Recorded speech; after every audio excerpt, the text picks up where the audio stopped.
بسم الله الرحمن الرحیم. دوستانو په ایکسل کې نن درته یو مهم ټریک ښیم د سرچ په باره کې. ډیر یو ساده او اسانه د سرچ سیستم تاسو ته ښیم. لکه که چیرته تاسو وغواړئ دلته فرض مثال سرچ کوئ، د نوم په اساس سرچ کوئ. مثال لیکئ چې علي خان، همدارنګه مثال لیکئ واحد، فهیم. هر یو چې لیکئ هغه درته راخلي. که د پوسټ په اساس سرچ کوئ ورته ولیکئ ګورئ ډاکټر راخلي، انجینر راخلي. همدارنګه که سیلري ورته ولیکئ سیلري درته راخلي. نو دغه ډیر ساده او اسانه سرچ دی او ډیر اسانه طریقه ده. زه به دا تاسو ته ښیم او تاسې به ویډیو دقیق وګورئ تر څو په دغه سیستم باندې ښه پوه شئ. راځو ما سره تیار یو بل ورک بک چې دی ما اوپن کړی دی او زه غواړم چې دې کې تاسو ته د سرچ سیستم وښیم. نو تاسو به راشئ، ستاسې چې کومه ډیټا ده دا به ټوله سلیکټ کړئ. سلیکشن نه وروسته به کنټرول ټي بټن پریس کړئ. کله مو چې کنټرول ټي پریس کړ ستاسې ډیټا به ټیبل ته چینج شي، دا به اوکې کړئ. اوکې نه وروسته چې دی دغه کم نیم پوسټ سیلري کې دا فلټر بټن چې ښکاري دا به تاسې دغه د فلټر بټن نه په واسطه لرې کړئ او دلته به راشئ دې ته به یو نوم ورکړئ. مثال زه ورته نوم ورکوم چې نور. انټر به پریس کړئ، دې ته مې نوم ورکړ، دا زمونږ ټیبل شو. اوس به تاسې د کیبورډ نه کنټرول شیفټ F3 بټن ووهئ. دا مو چې ووهله دلته به راشئ دا لیفټ کالم نه به ټیک مارک لرې کړئ، دا به اوکې کړئ. کله مو چې دا اوکې کړ دې نه وروسته را به شئ دلته او دغه اولنۍ رو چې ده دا به کاپي کړئ. کنټرول C سره مو کاپي کړ.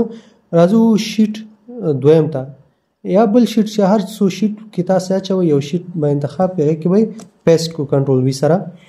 اوس راځو دلته انزرټ ته. انزرټ نه چې دی شیپس نه به موږ یو راوند ریکټینګل راوخلو، دا به ډرا کړو.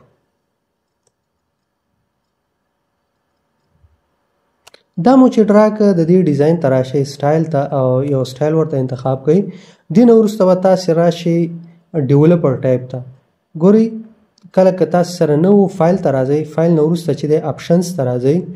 اپشن نه وروسته چې دی تاسې به دغلته راشئ کسټمایز ریبن ته. کسټمایز ریبن ته چې راغلی په دې کې به تاسې وګورئ دلته ډیولپر ټایپ، دا به ټیک مارک کوئ، اوکې به کوئ. کله مو چې اوکې کړ ستاسې سره به ډیولپر ټایپ چې دی راشي. دا ډیولپر ټایپ چې دی دلته موږ سره راغی، دې نه به تاسې اوس څه وکئ، دې باندې به کلیک وکئ او انزرټ ته به راشئ. انزرټ نه وروسته به تاسې راشئ دغلته یو ټیکس باکس به راواخلئ، دا به ډرا کړئ. دا مو چې ډرا کړ اوس به راشئ د دې دا ډیزاین لږ ورته برابر کړئ. داسې په دې باندې به رایټ کلیک وکئ، په دې ټیکس باکس باندې به رایټ کلیک وکئ، پراپرټیز ته به راشئ. پراپرټیز نه وروسته به تاسې دلته راشئ. زه دې سره یو سیل لینک کوم، دغه C1 یعنې د C1 سیل چې دی زه دې ټیکس باکس سره زه لینک کوم. تاسې به لینک سیل ته راشئ، په دې کې به ورته ولیکئ C1، دا مو ولیکه. همدارنګه د دې ټیکس باکس چې دا کم بارډر دي تاسې به سپیشل افیکټ ته راشئ، دا به دې ځای نه کلیک کړئ، دا به 0 کړئ، دا به کلوز کړئ. دې نه وروسته زه راځم دغلته یو سرچ آیکن راوړم. انزرټ ته راځئ. انزرټ نه وروسته که چېرته تاسې سره آیکن موجود وي، آیکن یا انټرنیټ نه راخلئ نو دې باندې آیکن باندې به کلیک وکړئ. ډایرکټ به تاسې انټرنیټ نه سرچ کې ورکړئ سرچ آیکن، به راشي درته. که نه وي تاسې پکچر وي در سره د سرچ پکچر باندې به کلیک وکړئ. پکچر چې دی بیا به راشي دیس ډیوایس باندې به کلیک وکړئ. دې نه بعد ما سره دلته ډیسکټاپ باندې دا د سرچ آیکن دی، دا زه راخلم انزرټ کوم. انزرټ نه وروسته چې دی اول کلر ته راځو چې دا موږ سره ښکاره شي، ځکه وایټ کلر لري نه معلومیږي، نو دا به راواخلو، داسې به لږ به یې کوچنی کړو.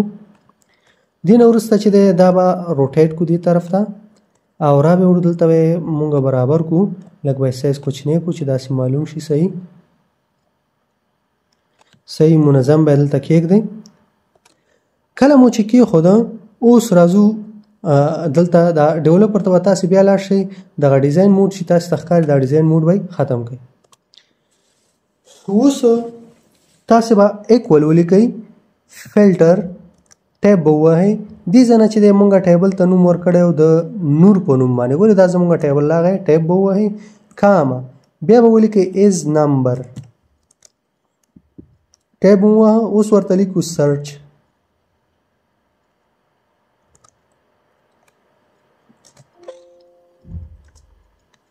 سرچ مو ولیکه.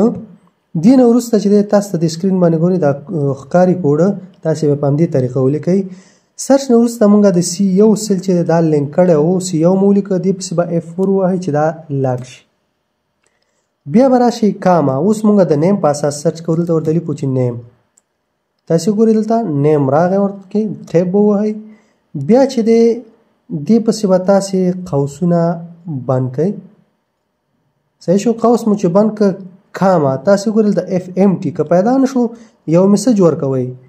دلته ورته لیکئ چې ناٹ فاوند. کله مو چې دا ولیکه ډبل کوډ ورکوئ قوس بندوئ انټر وهئ. ګورئ زمونږ ډیټا چې کوم ده هغه راغله. ډیټا مو راغله. اوس څه کوو؟ اوس که چېرته موږ ورته ولیکو په دې سرچ کې مثال زه ورته لیکم چې علي. ګوره علي چې په کوم نومونو کې د ټولې راواخیستل. مثال راخلو جان جانې راواخیسته. فرضاً راخلو خان خانې راواخیسته. همدارنګه واحد هر یو چې کلیک کوو هغه راخلي مونږ سره. یو طریقه اوس دا کوو که چېرته مونږ په پوسټ باندې سرچ کوو ګوره ناټ فاوند په سیلري باندې سرچ کوو نه کوي نو څه کار به وکړو؟ دې دپاره زه اوس تاسو ته یوه مهمه طریقه ښیم. تاسې به دغه کوډ چې د ایز نمبر نه واخله ان تر نیمه پورې چې کوم دی دا قوسونه دا به کاپي کوي. کنټرول C سره مو کاپي کړه. صحیح شو. دا به دوباره تاسې د دې نه وروسته چې دی پیسټ کوئ د دې کوډ نه وروسته هغې نه مخکې صرف پلس ساین ولګوئ. دلته مو چې پیسټ کنټرول وي سره د دې نیم په ځای به تاسې ورته څه ولیکئ؟ د نیم په ځای به ورته ولیکئ چې مونږ راخلو دې سره پوسټ. اوس یې انټر کوئ. تاسې وګورئ د نیم په اساس هم تاسې کولی شئ د پوسټ په اساس ډاکټر انجینر ټیچر. همدارنګه که اوس وغواړو سیلري په اساس نو همدغه طریقه یعنې تاسې تکراروئ. کاپي اخلئ د ایز نمبر نه واخله تر اخره پورې کاپي اخلئ کنټرول C او د دې وروسته چې دی یو پلس ساین ورکوئ او دا کنټرول V سره پیسټ کوئ. صرف ورته څه بدلوئ د نیم په ځای چې دی ورته څه لیکئ؟ نیم په ځای ورته سیلري لیکئ. سیلري مو ولیکله انټر یې کړئ. اوس تاسې کولی شئ چې څه وکړئ د سیلري په اساس هم سرچ وکړئ. مثال ګوره 2000 صفرونه ورکړئ تاسو ته به یوازې یو ریکارډ راواخلي. همدارنګه مثال زه لیکم چې 3000. صحیح شو. مثال لیکم فرضاً 12000. نو یو ریکارډ چې کوم ستاسې په کار وي هغه ریکارډ به تاسو ته راخلي. که چېرته تاسې په دې عمومي ټیبل کې یو ریکارډ زیات کړئ. مثال زه لیکم جاوید دا فرضاً ډاکټر دی. سیلري مثال د ده دومره ده. نو خپله اتومات به چې دی دا په دې بل شیټ کې اضافه کېږي. په سرچ کې به دا اتومات راځي. مثال زه لیکم چې جاوید. تاسې وګورئ د جاوید ریکارډ اتومات پکې راغی. نو په همدې طریقې سره تاسې کولی شئ چې نور ریکارډونه اضافه کوئ. تاسې بیا په دې شیټ 1 کې چې دی دلته ریکارډ اضافه کوئ هغه اتومات چې دی خپله چې دی په څه کې اضافه کېږي؟ په سرچ سیستم کې اتومات دا اضافه کېږي. نو دغه ډېر ساده او اسانه د سرچ سیستم هیله ده چې تاسې ورباندې پوه شوي وئ. ویډیو دقیقه وګورئ تر څو چې دی تاسې په دې باندې صحیح پوه شئ. که چېرې پوښتنه لرئ په همدې اړه نو کمنټ یې کړئ. مننه. خوشحاله اوسئ.